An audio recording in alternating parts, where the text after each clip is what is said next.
오늘의 말씀은 사도행전 12장 5절에서 12절까지의 말씀입니다. 사도행전 12장 5절에서 12절 다 같이 우리 한 목소리로 읽겠습니다. 이에 베드로는 옥에 갇혔고 교회는 그를 위하여 간절히 하나님께 기도하더라. 헤롯이 잡아내려고 하는 그 전날 밤에 베드로가 두 군인 틈에서 두 쇠사슬에 매여 누워 자는데 파수꾼들이 문 밖에서 옥을 지키더니 호련히 주의 사자가 나타나매 옥중에 광채가 빛나며 또 베드로의 옆구리를 쳐 깨워 이르되 급히 일어나 쇠사슬이 그 손에서 벗어지더라.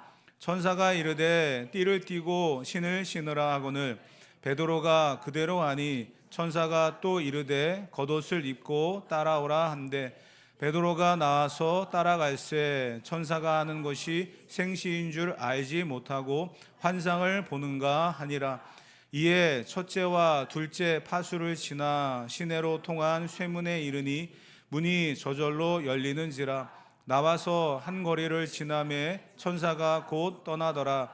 이에 베드로가 정신이 들어 이르되 내가 이제야 참으로 주께서 그의 천사를 보내어 나를 헤롯의 손과 유대 백성의 모든 기대에서 벗어나게 하신 줄 알겠노라 하여 깨닫고 마가라는 요한의 어머니 마리아의 집에 가니 여러 사람이 거기에 모여 기도하고 있더라.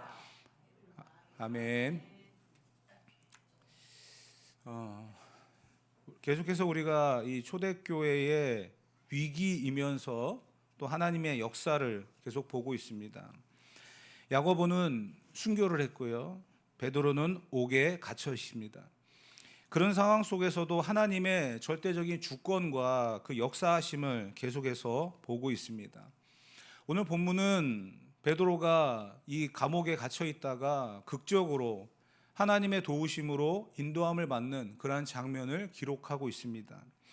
베드로는 이 상황들을 다 경험하고 난 뒤에 이런 고백을 합니다. 11절 말씀을 다시 한번 읽어보겠습니다. 11절입니다. 이에 베드로가 정신이 들어 이르되 내가 이제야 참으로 주께서 그의 천사를 보내어 나를 헤롯의 손과 유대 백성의 모든 기대에서 벗어나게 하신 줄 알겠노라 하여. 아멘. 지금 베드로가 천사의 인도함을 받아 옥에서 나오고 그리고 나서 그가 깨달은 바가 있었다는 거죠. 하나님께서 그의 천사를 보내서 나를 헤롯의 손과 유대 백성들의 모든 기대에서 벗어나게 하셨다. 정말 그의 고백이 감동적이고 하나님의 역사에 대한 찬양을 우리가 볼 수 있습니다. 그런데 이 결론적인 메시지만 들여다보게 되어지면 앞부분에 시작되어진 내용과 이 결론의 메시지 속에서 우리가 놓칠 수밖에 없는 그 한 가지가 분명히 기록되어 있는 것을 보게 되어집니다. 그게 뭐냐면 5절에 보면 이런 말씀이 기록되어 있었고 그렇게 시작했거든요. 다 같이 한번 읽어봅시다. 이에 베드로는 옥에 갇혔고 교회는 그를 위하여 간절히 하나님께 기도하더라. 아멘. 야고보는 순교를 당했고요. 베드로는 옥에 갇혔습니다. 그래서 교회가 그를 위하여 간절히 하나님께 기도했다. 이렇게 이야기합니다. 그리고 나서 아까 11절 말씀에 베드로가 뭐라고 얘기합니까? 이에 내가 참으로 깨닫는 것이 있는데 하나님께서 천사를 보내어 나를 구해 주셨다. 이런 고백을 하고 있는 거예요. 그렇기 때문에 우리는 이 사건을 보면서 오해할 수도 있고 잘못 접근할 수도 있는 한 가지가 있다는 것을 알아야 됩니다. 그게 이거예요. 야고보는 순교했습니다. 이제 더 이상 이 세상에 존재하지 않는 사람이 되어버렸다는 거죠. 베드로는 옥에 갇혔습니다. 굉장히 중요한 인물인데 옥에 갇혔어요. 교회가 무엇을 했습니까? 기도했다는 거예요. 하나님께 기도했습니다. 그랬더니 어떤 일이 벌어졌어요? 하나님이 천사를 동원해서 베드로를 그 옥에서 나오게끔 하셨다는 거예요. 그러니까 이런 메시지, 이런 결론을 유출해낼 수 있죠. 위기를 만나거들라 기도해라. 하나님이 기적을 보여주실 것이다. 왜 아멘을 안 하십니까? 근데 아멘을 안 하는 게 더 낫습니다. 왜냐하면 여러분, 그렇게 기도를 한 게 아니에요. 본문은 하나님께 기도했습니다. 그리고서 베드로는 천사의 도움으로 감옥에서 나왔고, 그리고 그것을 고백을 하고 있잖아요. 하나님이 나를 이렇게 인도하셨다라고 하는 고백을 하고 있습니다. 그래서 이 내용만 가지고 위기를 만나고 힘든 일을 만나고 내가 해결할 수 없는 그 어떤 문제를 만났을 때 하나님 앞에 간절히 기도해라. 그러면 하나님이 내가 생각하지 못했던 그러한 계획으로라도 천사를 동원해서라도 그 위기를 벗어나게 하게 하시고 그 모든 문제를 해결하실 것이다. 그렇게 하면서 기도하는 주체, 기도하는 내가 중요하다는 것만을 강조하고, 내 기도가 간절하지 않기 때문에, 내 기도의 분량이 차지 않았기 때문에, 내 기도가 부족하기 때문에 하나님이 응답하시지 않는다라고 하는 것들을 이야기할 때가 있다는 거예요. 여러분, 우리는 오늘 본문을 통해서 기도의 내용과 기도가 무엇인가를 한번 구체적으로 살펴보기를 원합니다. 교회는 위기를 만나서 하나님 앞에 기도했습니다. 그것도 간절히 기도했다는 거예요. 어느 목사님이 간절히 기도한다라는 말을 이렇게 해석을 하더라고요. 간을 소금에 절이듯이 기도한다. 여러분, 간을 소금에 절이면 어떻게 될까요? 죽는 거예요, 여러분. 간을 혹시 소금에 절여 보신 적 있습니까? 죽는 거예요. 배추도 소금에 절이면 죽는데 간이라고 오죽하겠습니까? 죽을 듯이 죽을 만큼 죽을 힘을 다해서 기도하라. 이게 간절하다는 거거든요. 근데 교회가 그렇게 기도했다는 거예요. 하나님 앞에 간절히 기도했다. 그랬더니 천사를 동원해서 하나님이 베드로를 구출해 내셨다. 그래서 너희들도 간절하게 기도하면 하나님의 이러한 역사를 경험하게 될 것이다. 지금 그것을 경험하지 못하는 이유는 딱 한 가지다. 간절하게 기도하지 않았기 때문이다. 여러분, 이건 잘못된 공식이고요, 잘못된 가르침입니다. 왜냐하면요, 분명한 것은 교회가 간절히 기도했습니다. 그리고 나서 6절과 7절에 보게 되어지면 이런 일이 벌어졌었어요. 본문에 다 같이 한번 읽어볼게요.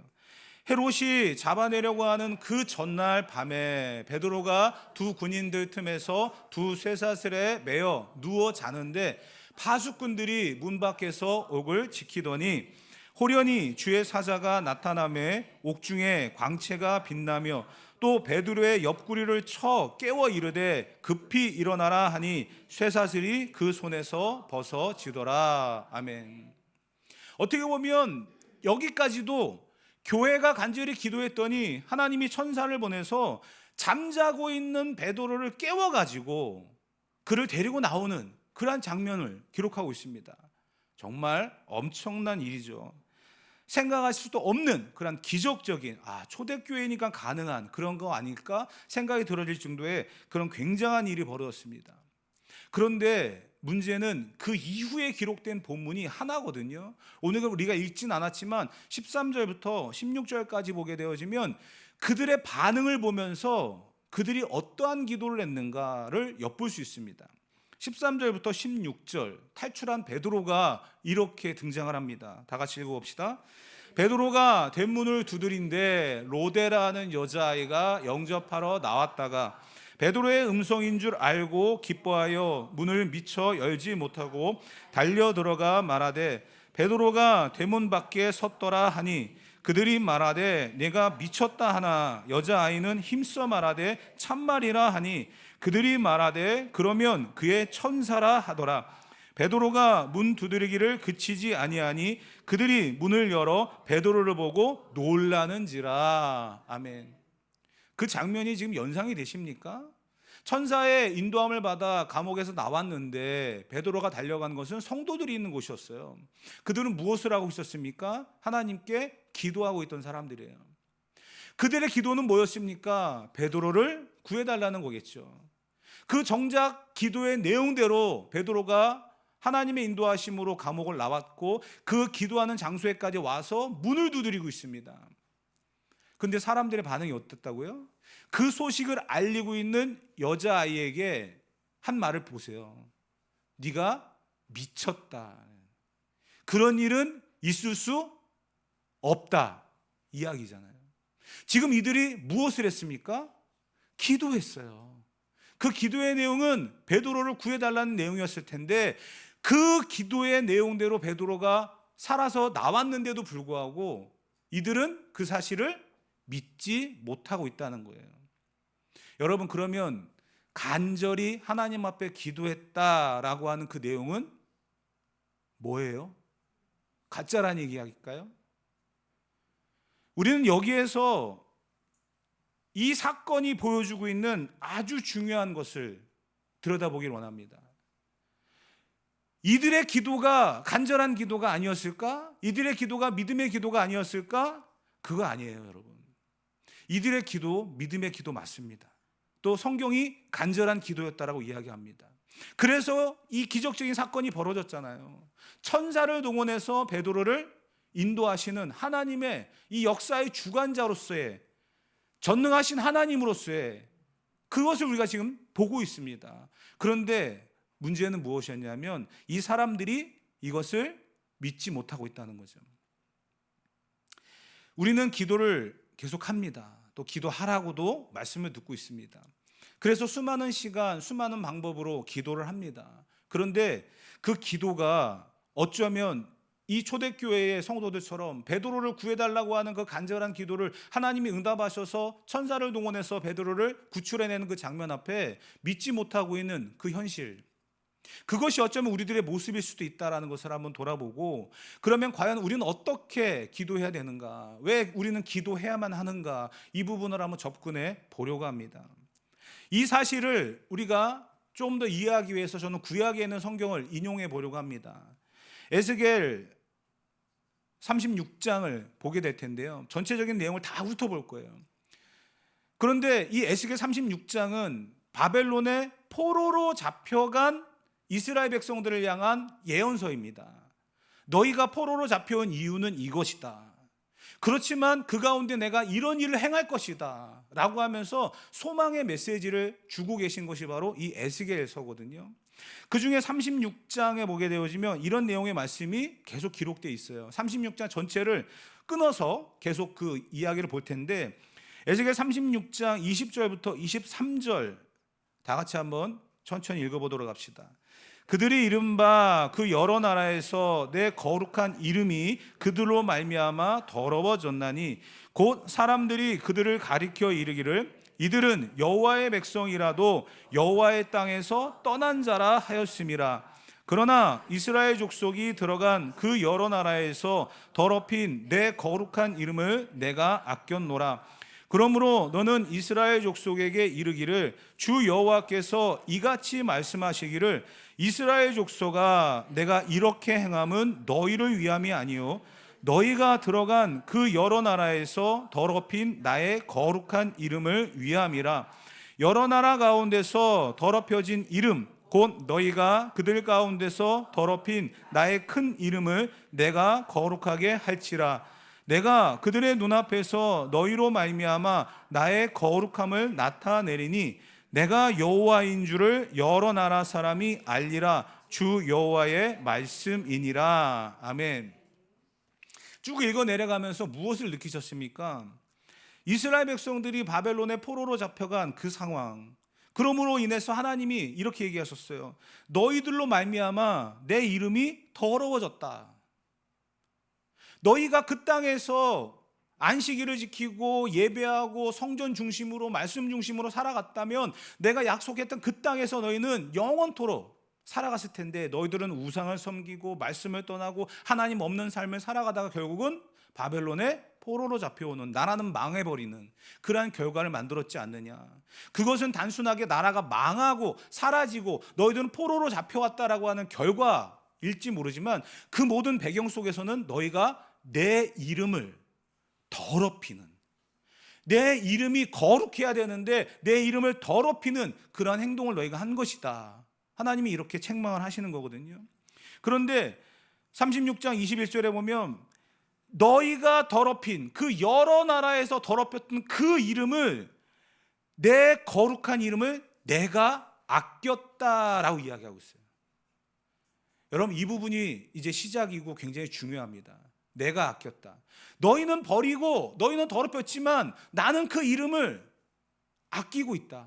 그 이름이 뭡니까? 여호와 하나님이라는 거죠. 그 이름이, 너희들에게 더럽혀진 그 이름이, 나는 이 이름을 너무나 아끼고 있다. 그래서 36장 23절에 보게 되어지면 너희가 더럽힌 나의 큰 이름을 내가 거룩하게 할 것이다, 이렇게 말씀하고 있어요. 우리에게 부탁하신 이름이거든요. 그 이름을 거룩하게, 그 이름 앞에 합당한 영광을 올려드리는 것이 우리의 삶인데도 불구하고 그렇게 하지 못했다는 거예요. 그랬을 때 하나님이 어떻게 하시냐면 내가 스스로 그 이름을 거룩하게 할 것이다. 하나님이 혼자 하시겠다는 거예요. 하나님이 스스로 하시겠다는 거예요. 우리에게 맡기신 일인데 우리가 제대로 하지 못하니까. 참 이 부분이 안타깝습니다. 그래서 에스겔 36장 24절부터 28절까지 한번 다시 한번 읽어봅시다. 내가 너희를 여러 나라 가운데서 인도하여 내고 여러 민족 가운데서 모아 데리고 고국 땅에 들어가서 맑은 물을 너희에게 뿌려서 너로 정결하게 하되 곧 너희 모든 더러운 것에서와 모든 우상 숭배에서 너희를 정결하게 할 것이며 또 새 영을 너희 속에 두고 새 마음을 너희에게 주되 너희 육신에서 굳은 마음을 제거하고 부드러운 마음을 줄 것이며 또 내 영을 너희 속에 두어 너희로 내 율례를 행하게 하리니 너희가 내 규례를 지켜 행할지라. 내가 너희 조상들에게 준 땅에서 너희가 거주하면서 내 백성이 되고 나는 너희 하나님이 되리라. 아멘.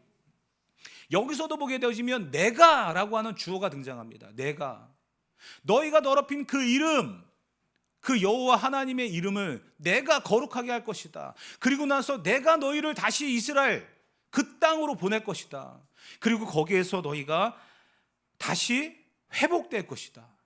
이러한 소망의 메시지를 주고 있는 거예요. 내가 그 일을 행하겠다. 하나님이 이 모든 것들을 행하시겠다라고 이야기를 하는 것입니다. 여러분, 이들이 한 것은 아무것도 없습니다. 하나님이 하시겠다는 거예요. 우리의 구원도 마찬가지 아닙니까? 내가 한 것은 아무것도 없습니다. 하나님이 하시는 거예요. 똑같아요. 하나님이 이 모든 것들을 다 하신다라는 거예요. 하나님의 의지이며 하나님의 열심입니다. 그 열심이 우리를 구원의 길로 인도하시는 거며 바벨론의 포로로 잡혀갔던 이스라엘 백성들을 회복시키시겠다라고 말씀을 하고 있는 겁니다.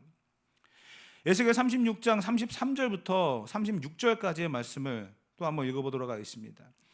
주 여호와께서 이같이 말씀하셨느니라. 내가 너희를 모든 죄악에서 정결하게 하는 날에 성읍들의 황폐한 것이 건축되게 할 것인즉 전에는 지나가는 자의 눈에 황폐하게 보이던 그 황폐한 땅이 장차 경작이 될지라. 사람이 이르기를 이 땅이 황폐하더니 이제는 에덴 동산 같이 되었고 황량하고 적막하고 무너진 성읍들의 성벽과 주민이 있다 하리니 너희 사방에 남은 이방 사람이 나 여호와가 무너진 곳을 건축하며 황폐한 자리에 심은 줄을 알리라. 나 여호와가 말하였으니라 이루리라. 아멘. 이제 내가 너희를 정결하게 하겠다. 너희는 내 이름을 더럽게 하고 포로로 잡혀와서 모든 성읍이 다 황폐해지고 갈 곳이 없는 그러한 상황인데 내가 내 이름을 스스로 거룩하게 하고 너희를 다시 그 약속의 땅으로 불러들여서 황폐하고 불타없어진 그 성읍들을 다시 회복을 시키겠다. 하나님이 그렇게 하시겠다는 거예요. 그러면서 사방의 모든 사람들이 여호와가 무너진 곳을 건축하며 여호와가 이 모든 것을 하셨다라는 것을 보게 하시겠다는 거예요. 얼마나 대단합니까? 하나님이 이 모든 것들을 하시겠다는 거예요. 그러면 우리는 이런 생각을 잠깐 할 수 있어요. 그러면 우리는 가만히 있으면 되겠네. 하나님이 다 하실 텐데 뭘 우리가 기대하고 뭘 우리가 또 기도까지 할 필요가 있을까? 그런데 지금까지 읽었던 이 에스겔 36장에서 결론의 메시지가 굉장히 중요합니다. 너희가 버린 그 이름, 더럽게 한 그 이름을 내가 스스로 거룩하게 할 것이다. 너에게 약속했던 그 땅을 너희들은 우상으로 가득하게 만들어서 내가 그 땅을 다 불태워버렸다. 하지만 다시 너희가 그곳에 가서 정결하게 될 것이고 거룩하게 될 것이고 그 성읍들이 다시 회복되게 될 것이다. 나 여호와의 열심으로 이 모든 것들을 이루어갈 것이다. 그러면서 하시는 결론의 메시지가 에스겔 36장 37절과 38절의 말씀이에요. 다 같이 한번 읽어봅시다. 주 여호와께서 이같이 말씀하셨느니라. 그래도 이스라엘 족속이 이같이 자기들에게 이루어 주기를 내게 구하여야 할지라. 내가 그들의 수요를 양떼같이 많아지게 하되 제사 드릴 양떼 곧 예루살렘이 정한 절기의 양 무리같이 황폐한 성읍을 사람의 떼로 채우리라. 그리한즉 그들이 나를 여호와인 줄 알리라 하셨느니라. 아멘. 이 말씀 속에서 굉장히 중요한 메시지가 하나 전달되고 있습니다. 너희가 내 이름을 더럽게 했고 너희가 말씀대로 살지 않아서 황폐해진 그 성읍들, 내가 그 이름을 거룩하게 할 것이고 그리고 내가 그 성읍들을 회복시킬 것이다. 내가 열심을 가지고 이 일을 행할 것이다. 너희는 구경만 해라. 이렇게 말하지 않았어요. 에스겔 36장 37절에 이렇게 말씀하셨어요. 그래도 이스라엘 족속이 이같이 자기들에게 이루어 주기를 내게 구하여야 할지라. 뭐라고요? 이렇게 되기를. 하나님, 우리의 조상들과 우리의 삶이 하나님의 이름을 영화롭게 하고 그분을 즐겁게 하는 삶을 살아야 됨에도 불구하고 우리가 그 이름을 더럽게 했습니다. 하나님이 주신 이 약속의 땅에 거룩한 성전을 지어놓고 우리가 예배 중심으로 살아야 되는데 우상을 숭배하고 하나님의 말씀을 버리는 그러한 삶을 살아가다가 그 땅은 다 불타 없어지고 우리는 포로로 잡혀오는 그러한 현실입니다. 이것을 우리가 견디기 힘듭니다. 어떻게 해야 되겠습니까? 깨닫지도 못하고 알지도 못하는 그런 상황입니다. 그때 하나님께서 주신 소망의 메시지, 너희가 더럽힌 그 이름을 내가 거룩하게 할 것이다. 너희가 살아왔던 그 황폐한 땅을 내가 회복시킬 것이다. 너희는 구경만 해라. 이렇게 말하지 않았어요. 그리고 나서 하나님이 던진 메시지가 너희는 이와 같이 더럽혀진 그 이름이 거룩하게 되기를, 황폐한 그 성읍이 다시 회복되어지기를 위하여 내게 구하여야 할지라. 기도하라는 이야기예요. 여러분, 기도는 바로 그런 거예요. 하나님이 모든 일을 하시는 것을 보고만 있는 게 아니라 우리에게 기도하라고 하나님이 명령하시고 부탁하시고 말씀하고 있는 거예요. 우리에게 믿음이 없어서 기도가 응답이 안 되는 게 아니에요. 하나님의 때, 하나님의 일하심이 아직 시작이 안 된 것뿐이죠. 분명한 것은 하나님은 내가 기도하지 않아도 역사하실 겁니다. 그렇지만 우리에게, 이스라엘 백성들에게 요구하셨던 것처럼 너희는 이와 같이 구하여야 할지라. 하나님 앞에 기도하라는 거예요. 우리는 어쩌면 기도가 내가 함으로 인하여서 하나님을 움직일 수 있다라고 하는 착각도 갖고 있습니다. 하지만 여러분, 기도는요, 하나님이 하라고 명령하신 우리의 행위예요. 기도한다고 해서 하나님이 응답하시고 기도하지 않는다고 해서 하나님이 가만히 계시는 거 아닙니다. 하나님은 언제나 일하고 계십니다. 그러나 우리에게 요구하시는 것은 그 하나님의 일하심 앞에 우리도 일하라는 거예요. 우리도 기도하라는 사실이에요. 하나님께서 우리에게 이 모든 상황들, 이스라엘 백성들이 깨닫고 황폐한 성읍이 회복되어지고 다시 일어설 것이다라고 하는 이 소망, 그 소망 가운데 하나님이 요구하시는 것은 그들에게 기도하라, 내게 구해라. 이미 허락되어진 것이고요, 이미 예정되어진 것입니다. 그런데 하나님께서는 너희들에게 기도하라 라고 말하며 기도하면서 그 모든 일이 시작되는 것처럼, 그 기도하면서 모든 일이 이루어지는 것처럼 하시겠다는 거예요. 어쩌면 오늘 본문에 등장하고 있는 교회가 베드로가 옥에 갇혔을 때 하나님 앞에 기도했잖아요. 그래서 베드로가 구출된 게 아닙니다. 하나님은 이미 베드로를 구출하실 계획을 갖고 계셨고 그 시점에 교회가 기도했던 것뿐이에요. 그 모든 과정들이 전부 하나님의 손에서 이루어진 역사라는 사실입니다. 사랑하는 성도 여러분, 우리는 분명히 알아야 됩니다. 우리는 기도해도요, 이 초대교회 성도들처럼 믿음이 없는 사람들입니다. 어쩌면 기도했는데 응답 받아가지고 그 응답이 진짜야 라고 말할 정도로 확신이 없는 그러한 죄인들입니다. 그럼에도 불구하고 성경 우리에게 말합니다. 쉬지 말고 기도하라고. 기도는 도깨비 방망이가 아닙니다. 기도는 내가 하나님을 움직일 수 있는 스위치가 아닙니다. 그럼에도 불구하고 성경은 우리에게 끊임없이 기도하라고 말하고 있어요. 왜 그럴까요? 기도를 통해서 하나님의 일하심을 보라는 거예요. 기도를 통해서 하나님, 나는 정말 아무것도 할 수 없는 죄인입니다. 그러나 하나님은 이 모든 것을 하실 수 있습니다.